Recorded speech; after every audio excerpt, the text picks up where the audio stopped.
Dori. Hi, how's it going? Good, how are you? Good. Good. What are we doing today? We are milk frothing. Ooh. Yeah. I'm pretty bad at that, so you're going to have to help me along. That's okay. That's okay. We'll work on it. Cool. First thing we're going to do is we're going to make a latte. And I want to talk about a few of the machines and different types of milk frothers that you can get. Awesome.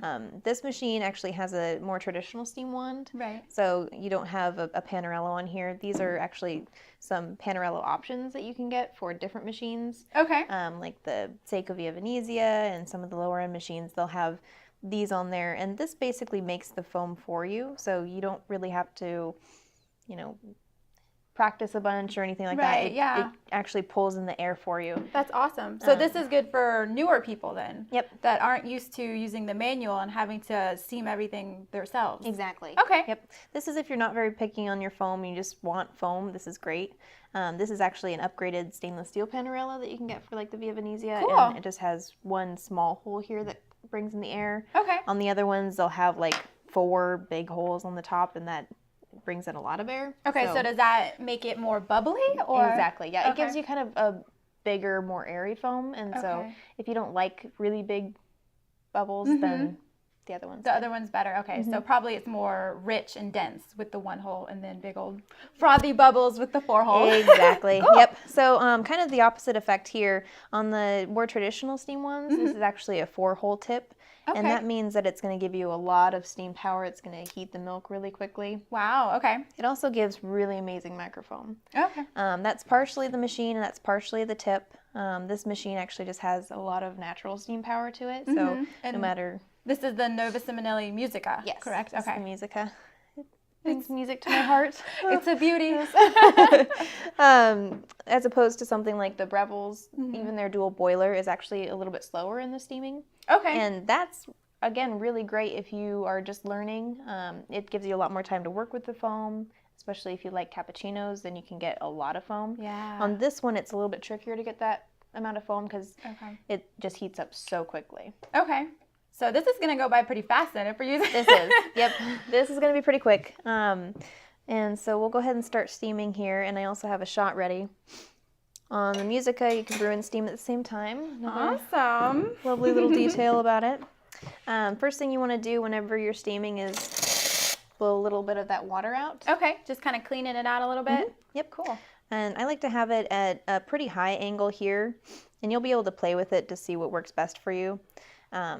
And I take the pitcher tip there and have it against the steam wand. That gives me more leverage when I'm trying to smoothly move it around. Okay. And then you also want to angle it to the side, and that helps get the swirl going. So you'll be able to see the milk going in a circle. Oh, so you don't actually drench it in the milk. Right. Okay. Yep. So you do want to have it submerged, otherwise it'll explode and you'll get covered in milk. That's no fun. I think that's what I usually do. Yeah. I think that's what a lot of people do. So we'll get started here. Oh man, it's loud at first. It is loud. You have that high-pitched squeal and then that slurping noise right there. That's where you want to be? That's where you want to be. Okay. And if you're looking for more of a cappuccino, you'd hold it at the top more, but since we're just doing a latte, we're just going to submerge it after a few seconds. And it's nice and toasty there. And we did that because lattes don't have as much foam as cappuccinos, right. Correct. Okay. Yep. Lattes are usually just very little foam, if any at all. And then always, always, always blow out the steam wand after you're done. Or else you'll get the gunky milk. Otherwise, you'll get the gunky milk in the boiler, and it has to come in. There's no way to clean that out at home. Gross. So, yeah, it gets pretty gnarly. So we're just kind of mixing it in here. This is going to give you more of that really rich and creamy drink. Yeah, that looks good. In the beginning, I forgot to show it, but you can just tell it looks a little bit more porous. You'll be able to see the pores in the milk, basically. And once you start mixing it in, it starts getting that really, really shiny texture, and that's exactly what we're looking for. That looks almost good enough to drink by itself. It's rich and creamy, delicious. Delicious. All right, and there's a little bit of a shot. I just want to show the texture here, really. That's beautiful.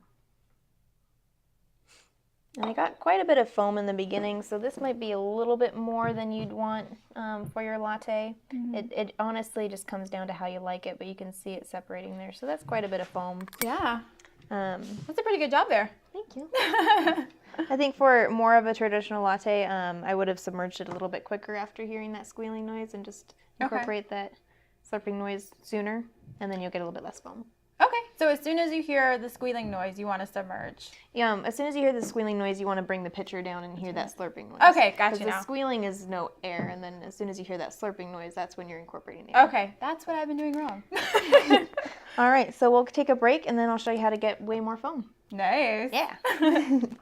All right, round 2. Yes. Yes, cappuccino foam. So one thing I forgot to mention earlier, you do want to have the pitcher to be as cold as possible and the milk as cold as possible. Some people will even put the pitcher in the freezer. Okay.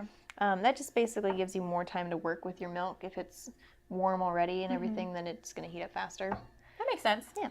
So same procedure here. I'm going to blow out that extra water first. We're going to start with the tip submerged. There's that high-pitched squealing noise. That I love and adore. I know, everybody does. It's the morning wake-up call. It's wonderful. So we're basically bringing the pitcher further and further down to incorporate more of that air. Okay. Without that slurping sound, you're not going to get any air. So you're really wanting to hear that the whole time. Okay. Hut, hut, hut. That went by really fast, so it really doesn't take much longer to get the cappuccino foam versus the latte. No, it's really, I mean, as soon as it starts getting hot, that's when you stop. That guy. And you can see when you're swirling it around, it's a lot thicker. It's got almost like a little mound in it. Yep, and you can work that out too. If you swirl it enough, that mound will just kind of get more incorporated. Yeah, okay. So if you're looking for more of a drier cappuccino, what you'd want to do is actually let this kind of settle before you pour it in, and that'll separate them out. But otherwise, if you just like a lot of foam, you just leave that steam wand at the tip of the milk the whole time. Okay. So when you say a drier cappuccino, does that mean less foam? More foam. More foam, okay. So that makes sense because then you just literally have less milk.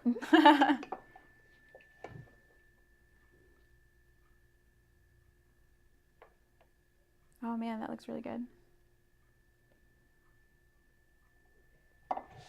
There we are. Beautiful. Are you sure you don't do this for a living? Well, I do it enough every day. Yeah, that's true. Kind of get plenty of practice in.